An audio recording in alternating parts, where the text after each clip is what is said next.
Get ready for a real hour of power. This is Possibilities, hosted by Dr. Adah Cannon. For the next 60 minutes, we'll be talking to people of all ages, from all walks of life, entrepreneurs, professionals, business owners, entertainers, sports figures, and community leaders. Real people who believe, achieve, and now live their dream.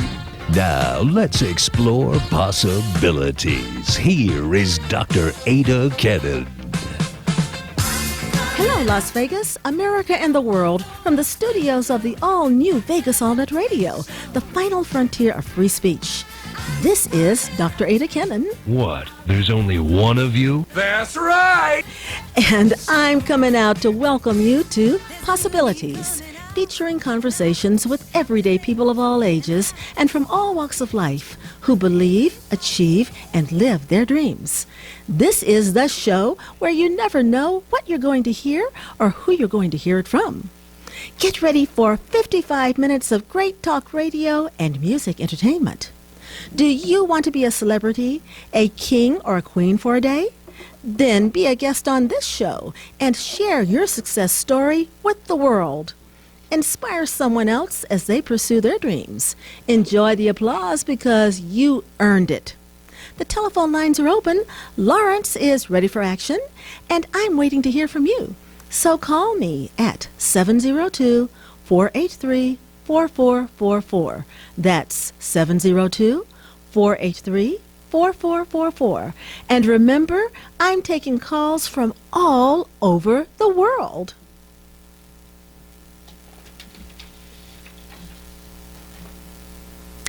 And Lawrence is in his slumberland. But you know something, listeners? I want to start by sending out a great big shout out to my good buddy, Dr. Walter B. Hammond, a.k.a. the Silver Fox, who is out at Centennial Hills Hospital getting better and better.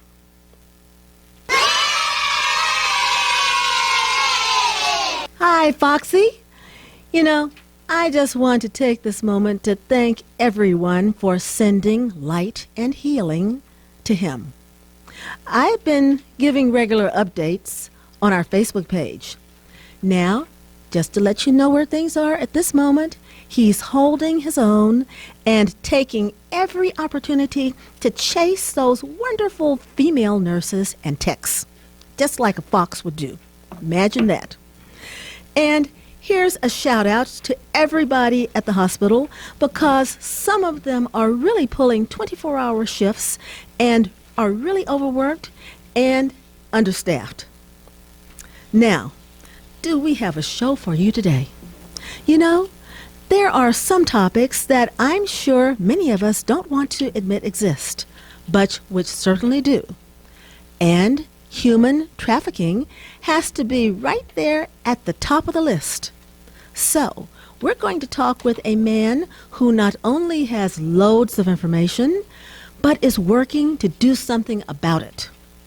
And I'm sending out a special invitation to anyone out there in Radio Land who either needs help or knows someone who needs help to call us today during this show. Someone long ago once said, "Don't look a gift horse in the mouth." So please, take advantage of this wonderful opportunity. But first, on this day in history, in 1976, George Foreman KO'd Ron Lyle in the 5th round of a real slugfest. In 1922, the Eskimo pie was patented by Christian K. Nelson of Iowa, who was not an Eskimo. The time has come for this cookie! Nom, nom, nom, oh, nom, nom, nom, nom, nom, nom. Ah, bye-bye. In 1936, Benny Goodman and his orchestra recorded Stompin' at the Savoy on Victor Records.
you were born on this day, then you are under the sign of Aquarius. So,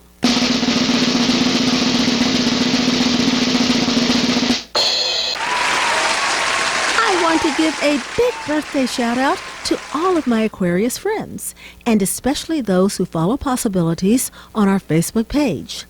Matt Peters, Andrea Mickles Tadish, Dan Stuck, Emily Sisk, hi Emily, Don Frears, Vicky Van Riel, Stephen Choate, Andrea Beach Greco, and Barbara Tarasaka.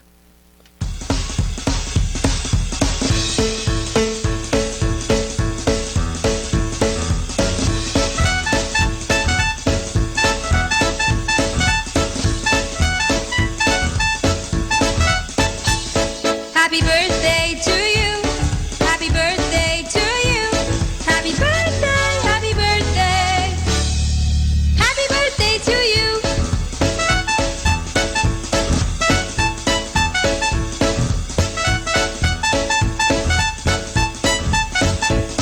Happy birthday to you. Happy birthday to you. Happy birthday, happy birthday. Happy birthday to you.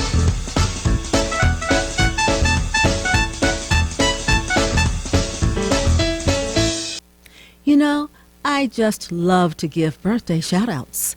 If you love to get them or want to give a shout-out for any other reason, then become a friend of Possibilities by going to our Facebook page at facebook.com/Dr. Ada. That's DRADA with an H. Oh,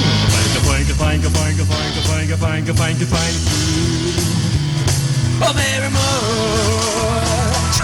Thank you. Thank you very much. Thank you. So, let's take a quick break. You are listening to Possibilities with Dr. Ada Kennan on the all-new VegasAllNetRadio.com. Be right back. This is Possibility.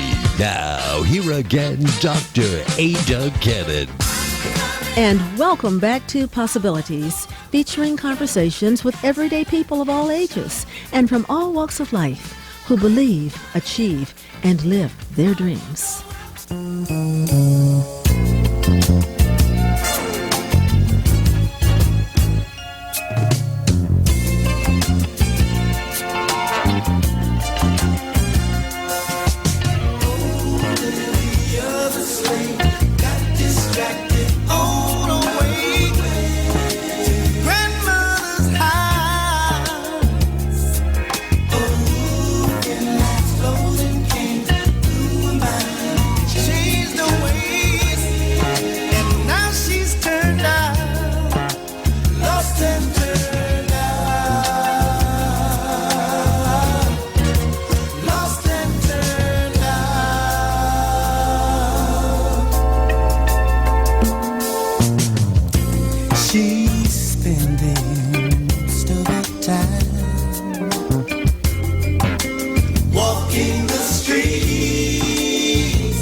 breaking their hearts in two. Listen close, they're calling you.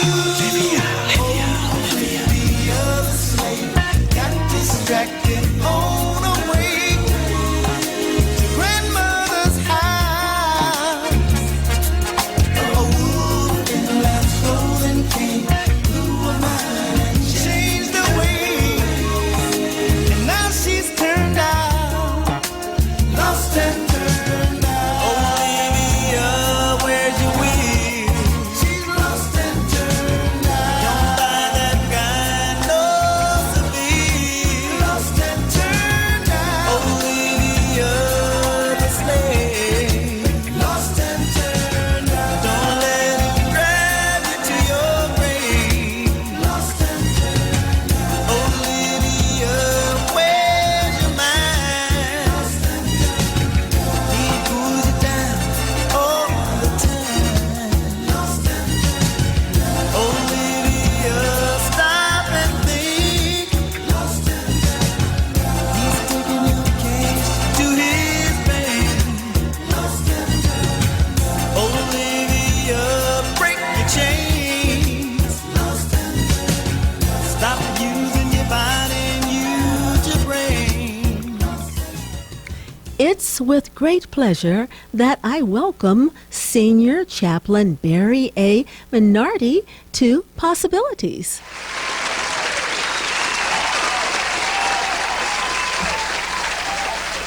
Well, it is certainly a pleasure to have you as our guest today. Well, thank you so much for inviting me. And thank you so much for being here.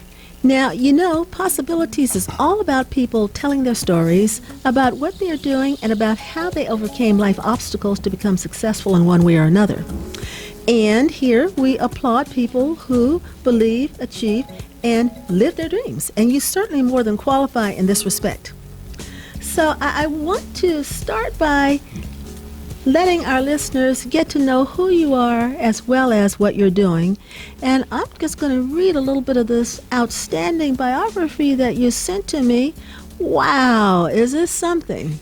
You graduated from the University of Dayton in 1965. You served with the U.S. Army until 1974 and received an honorable discharge at the rank of captain.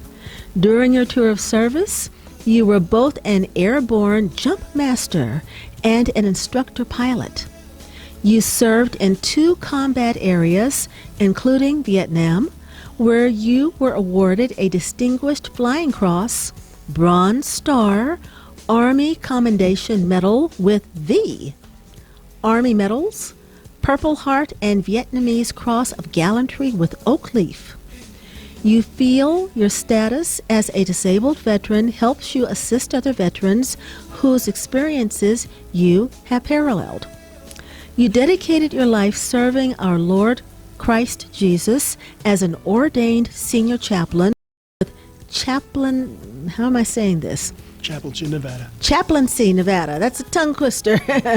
Where you currently serve as Director of Administration and currently serve as Chair of the Chaplaincy Advisory Board. You also serve with 10,000 Kids, producer of Emmy nominee Trafficked No More as team leader. Metro Human Trafficking, that's another one, task force partner. A project coordinator for Nevada Sex Trafficking Awareness Campaign under the tutelage of Pastor Troy Martinez.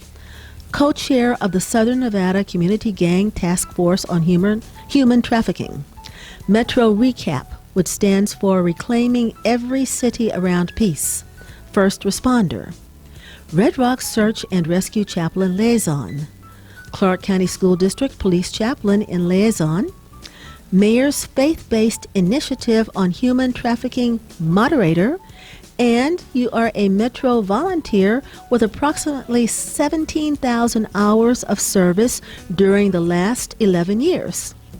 You attend International Church of Las Vegas, where you are a certified Maxwell Leadership Course instructor. You have approximately 40 years of experience in the securities industries.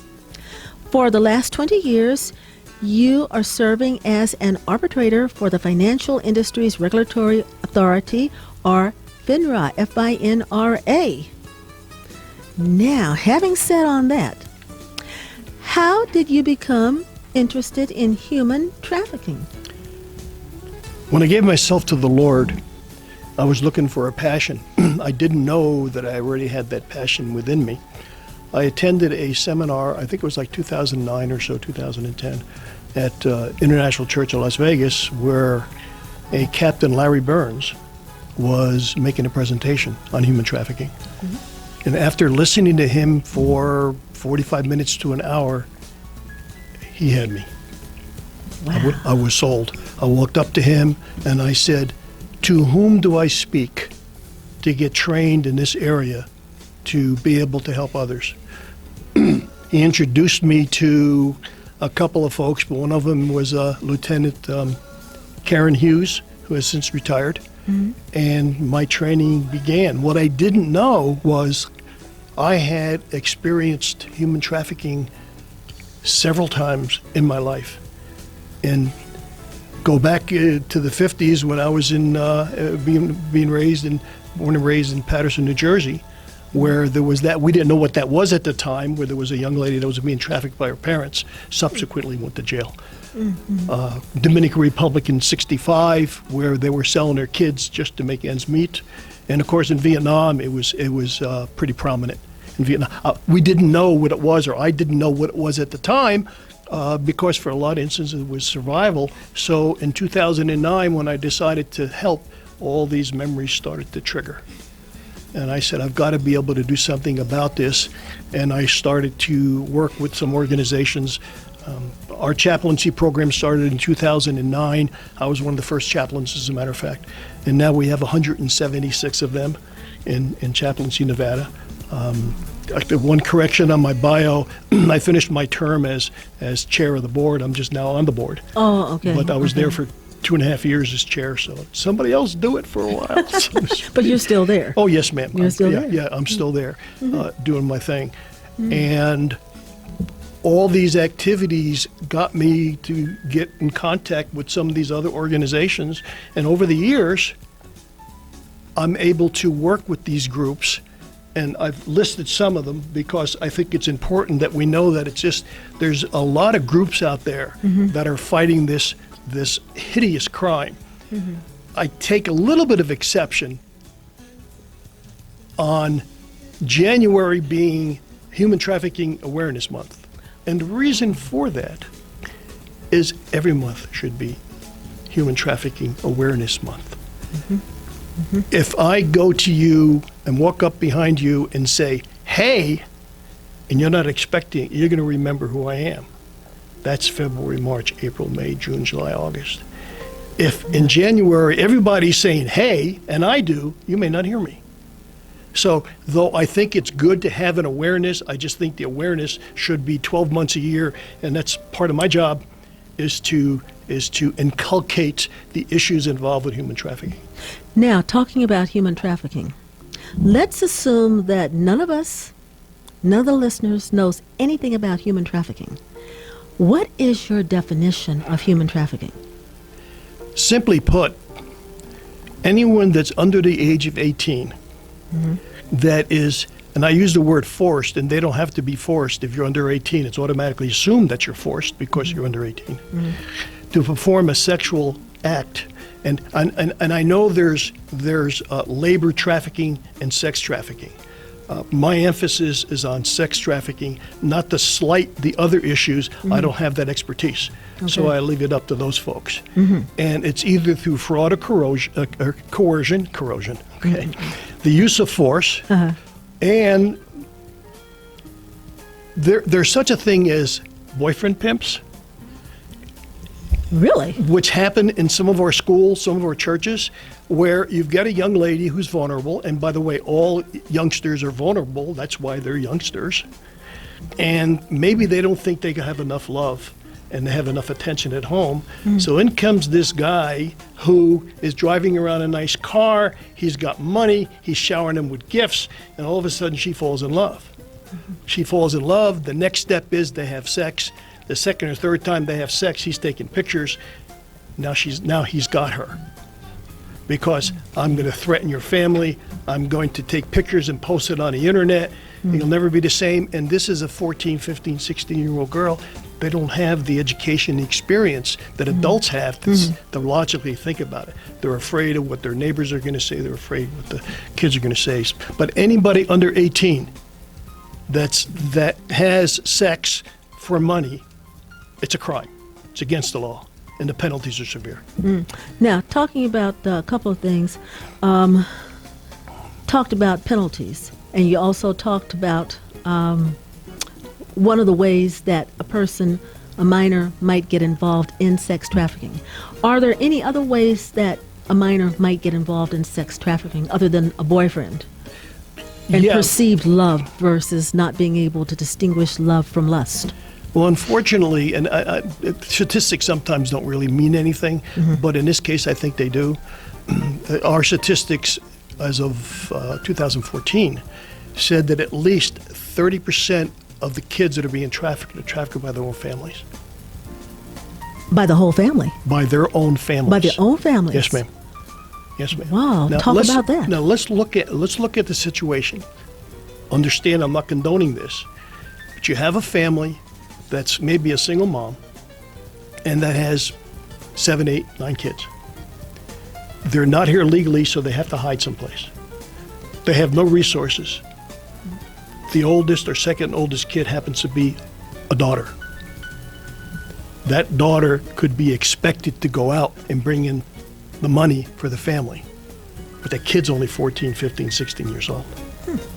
It's still trafficking, but unfortunately, there's a pride in there, a family pride that could cause that to happen.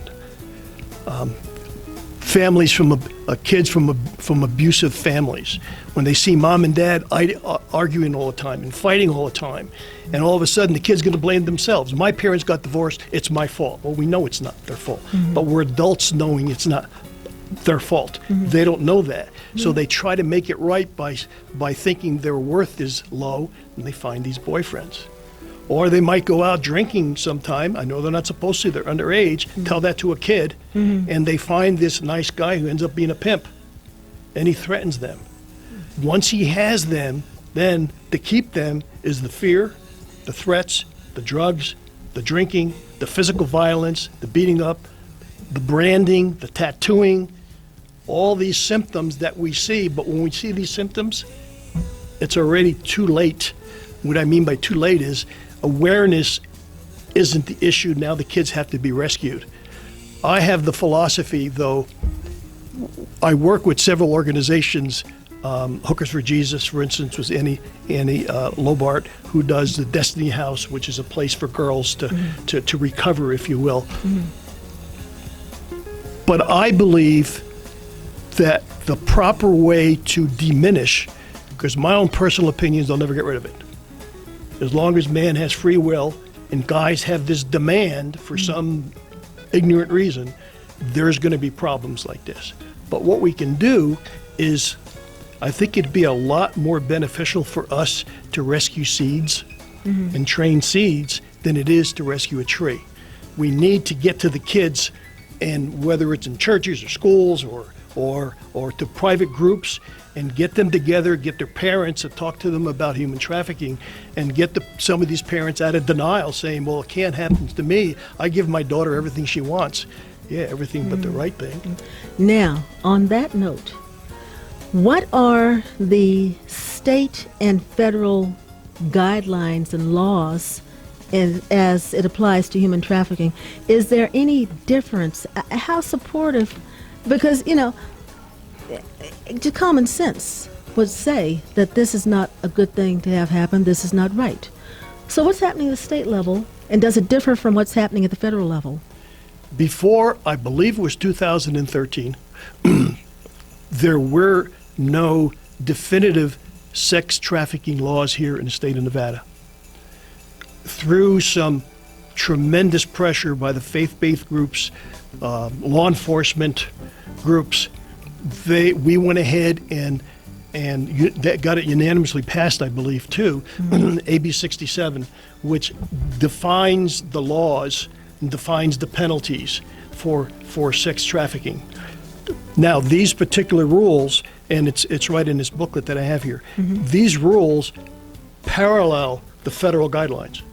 So we're not doing anything different that the feds are doing. We are, in fact, and it talks about if a person is guilty of sex trafficking, induces, and it has all this legal stuff in there. But basically, it breaks down to the three things that I talked about: fraud, coercion, use of force. Under 18, if you have sex and you do it for money, it's against the law, and who's ever receiving that money from you is a pimp and can go from 5 to 10 to 15 years jail and possibly life imprisonment. And there's also laws now that allow the victim, because a kid can't be a prostitute.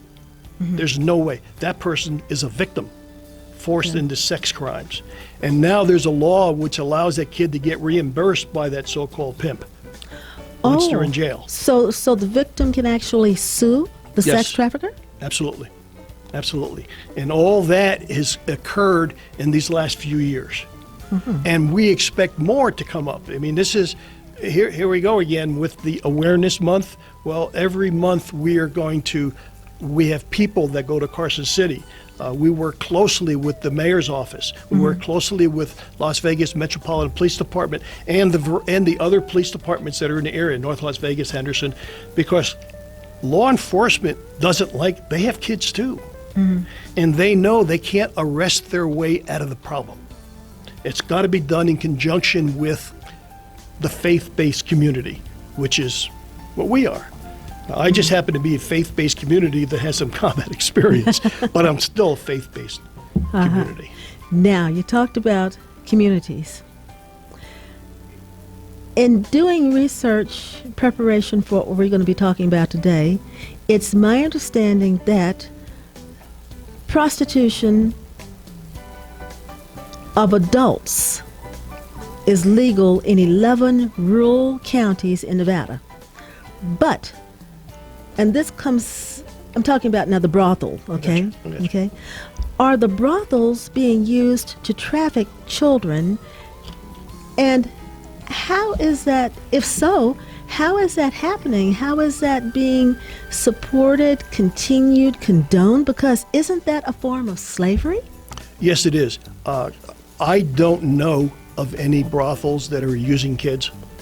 I'm not suggesting they are or they're not, but I don't know of any. Now, I know a lady that goes into the brothels to talk to the girls. She doesn't go in there and just throw scripture at them and say, God said this is bad, leave. Because as Jack Martin, the executive director of the juvenile detention area, all the kids come under his jurisdiction. When we talked about kids getting out of gangs, he said something, this is several years ago. He said, the only problem I have is you can't take a kid out of a gang unless you have something to replace it with. It's difficult to get a girl out of that industry, even though they want to get out. A lot of them do want to get out, unless you have something to replace it with. And that's what some of the people that I work with. This one lady goes out to the different legal brothels, and she brings them cupcakes. She brings them little gifts. They might talk about the Lord. They even pray with them, because some of these girls are single moms, and they don't know how else to take care of their kids. And there are a few that have pimps. That's true, but they're over 18. So we're not talking trafficking because they're over 18. Okay. But they in fact are still being threatened in some cases. And some of them just do it because they do it. But we have found statistically over 75% of the girls in the sex industry were abused at some time in their lives by either their family or friends. 75%. So I always tell guys that I know that know me, they don't know my name, but they say, hi, Chaplain, how you doing? So I say, hey, remember, the next time you guys go to Pahrump or wherever you're going to go, keep in mind, make sure you're lucky enough to get the 1 out of 4 that really wants to be there, and not the other 3. You feel lucky? And I've even had a couple of guys, and I can't repeat what they told me on the air with the words, but basically the meaning was, you ruined it for me. I can't go there anymore because my concern is what if these girls are being forced? What if these girls have got 4 or 5 kids and it's the only way they know to support their kids? And they call me expletive names, but they're doing it in love, okay? It's not. Yeah, it's that's a love thing. it's a guy thing. It's a guy thing. So- the bonding thing. So the girls do need help that are in these legal brothels, and it's true there are a few up there that send the girls out of state to do their porn movies, and then they send them back, and all that is true. But it's a lot. It's more serious than just free choice. There's always something there. There's always an anchor that's attached to that cause the girls to make the decision that they make. And we've got to be able to find a way, and I know Kay does, this lady who goes to the brothels, to talk to them, show them how much we love them. She wrote a book, and it was called Jesus Loves Prostitutes. And I read that book, and I learned so much from that book because she was interviewing some of the girls, and they were talking about their personal issues and their personal problems and their likes and desires and their fears, because they opened to her because they know that she's not a threat. She's not law enforcement. She's not the boss. She's not a pimp. She's a person that just loves the Lord and wants to help the girls.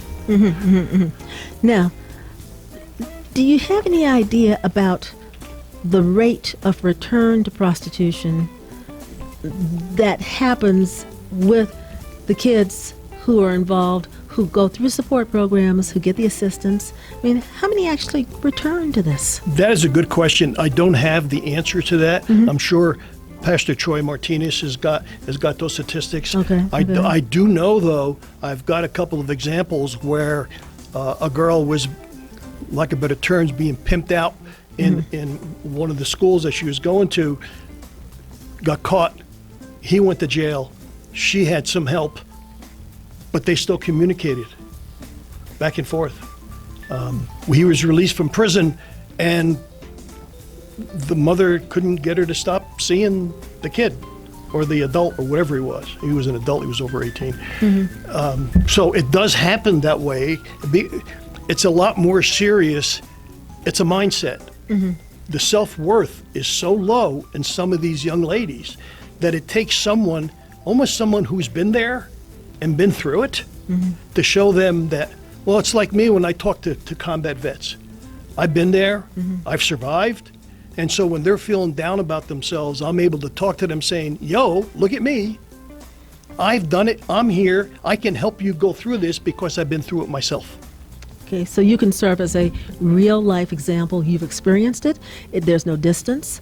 I mean, you're talking from experience. Yes, ma'am. Yeah, okay, and that bridges that gap. Yes. Okay, and let me ask you, don't those sex traffickers have to register as sex offenders?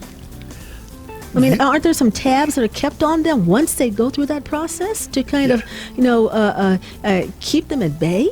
I work, one of my volunteer duties is working at Metro at Building B down the headquarters. And periodically people come to the wrong building and say, hey, I'm a registered felon or I'm a registered sex offender. I have to report in because I've moved, and I send them to the right building. So yes, that's a requirement. But all they're required to do is report in. Nobody's going to be following them around like little puppy dogs. Now, obviously, if there's a sex crime in the area, I assume the first one Metro's going to go to are the folks that have been registered. But then the question is how many of these people don't register? It's a rhetorical question, but it's a true issue. How many don't register? Or they move and they don't tell anybody. There's so many of them out there. So there's no check and balance. There's no way of tracking them. You need manpower to do that. And every now and then they find somebody that is doing something like that, not registering or maybe committing another crime. There's 3 tiers of sex offenders. There's tier 1, 2, and 3. Briefly speaking, number 1 is, whoops, older guy might have dated a younger girl. They fell in love. Daddy got mad, filed charges against them. The couple might even be married now. Chances of him doing anything like that in the future are none to noneer, okay? There's tier 2, where the chances are he might be doing it again. Tier 3, guarantee you he'll be back.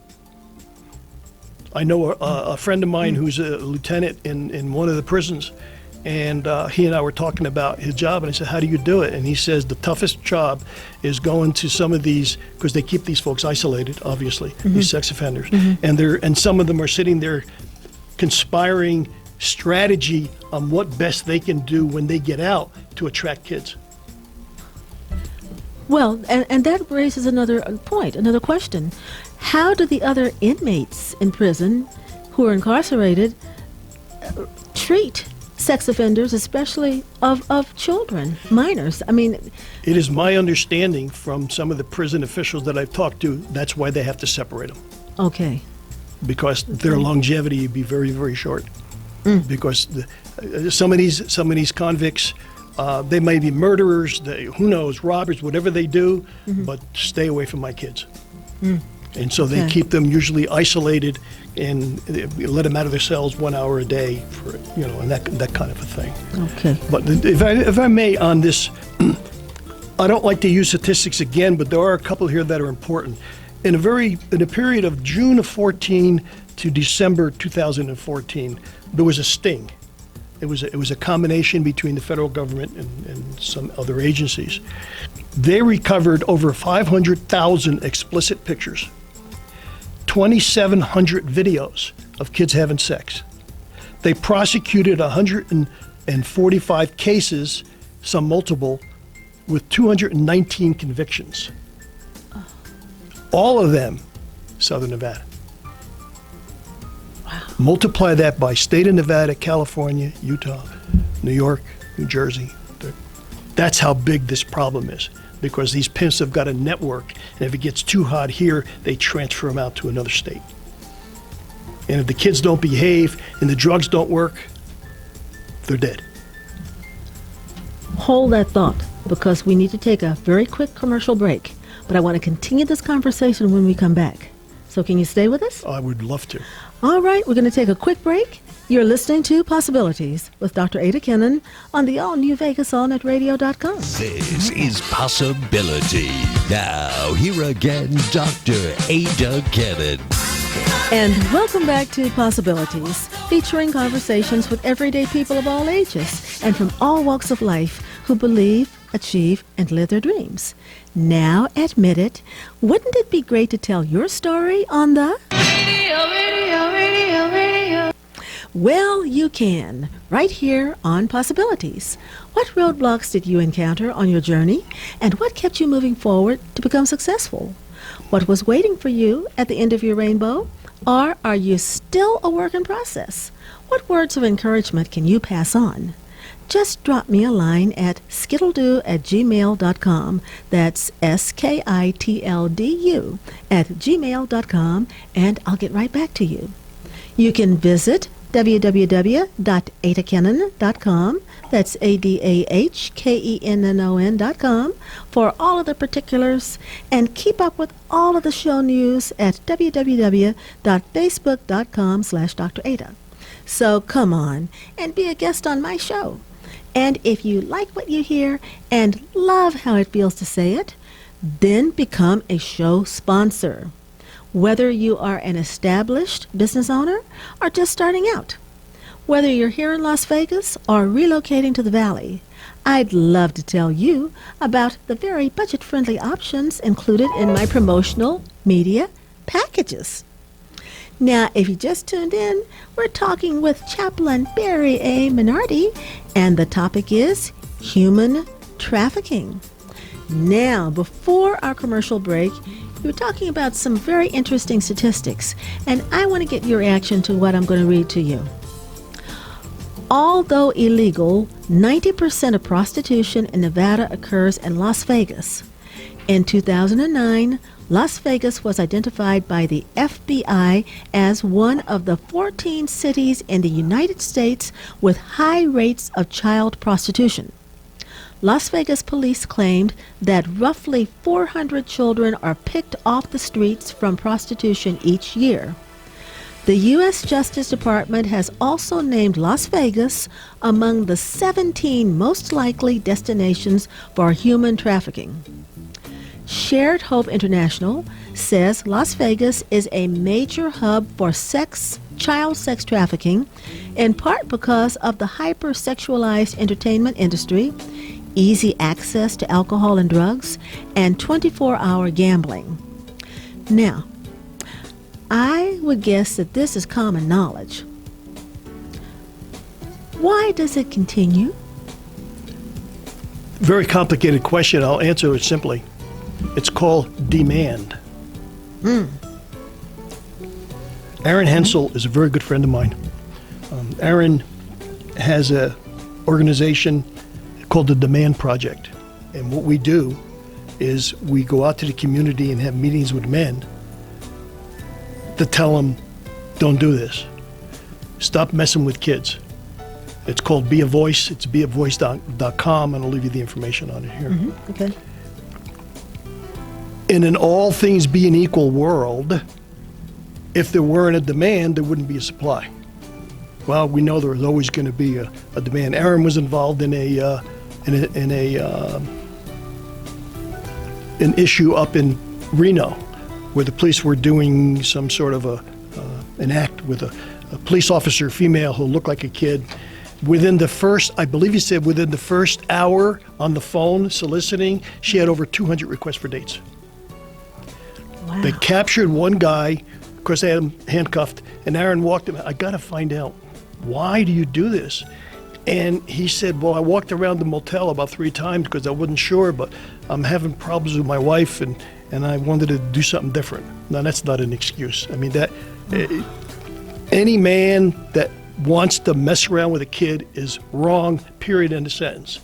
And one of the things we have to do is get men to take responsibility for keep our hands off our kids. As the mayor said, Mayor Goodman said in our video, when you come to Vegas, you keep the hands off our kids. I don't know about the numbers that Shared Hope, the so many percentages. I don't know the answer to that question.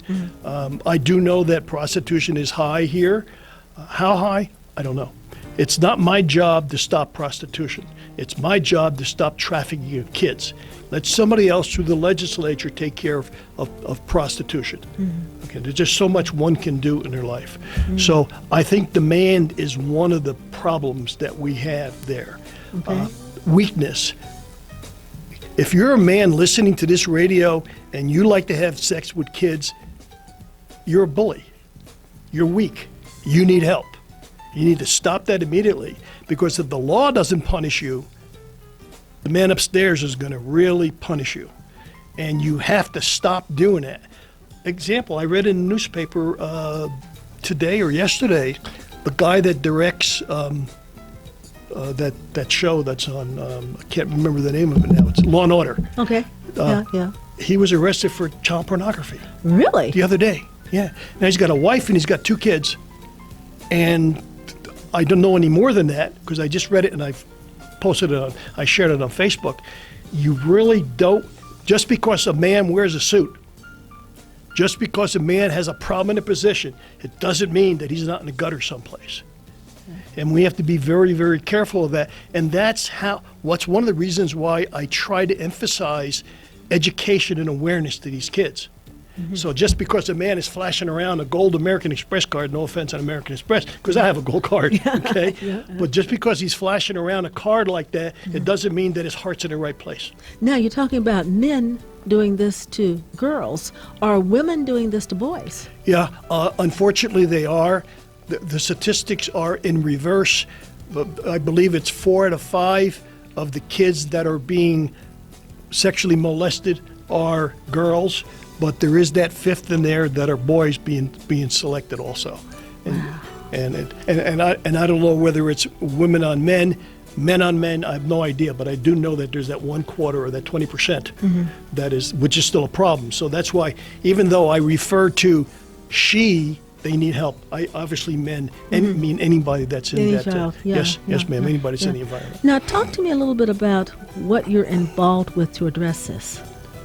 The organizations, what's on the horizon, what's going on with what you're involved with to address this? We have, first I give human trafficking awareness presentations quite often. The last 3 weeks or so, or 4 weeks, I've been off because the voice is telling me you need to rest. Is the Lord's way of saying, cool it for a while. Oh, yeah. You're not feeling well. I know that. You can relate to that, I right? can relate to that one. Oh, yes. But I have various organizations that I make presentations to. When I go into, for instance, one of my Masonic lodges, some may not know my name. They go, hey, you're the guy there's the chaplain fighting human trafficking. And that's all I want. I don't care if they remember what my name is. And I'm able to sit down and have meetings with their families and give a presentation. There's an 11-minute video that is a short version of the Traffic No More video that Pastor Troy produced. Video? Oh, Okay. I forgot we're on video. We're on video. Yeah. Let's show it here. Yeah. And there's a very there's a- attractive brochure. There's a 30-minute video that goes with that, and then an 11-minute video. The 11-minute one is the one that I use as an introduction because it has shock value.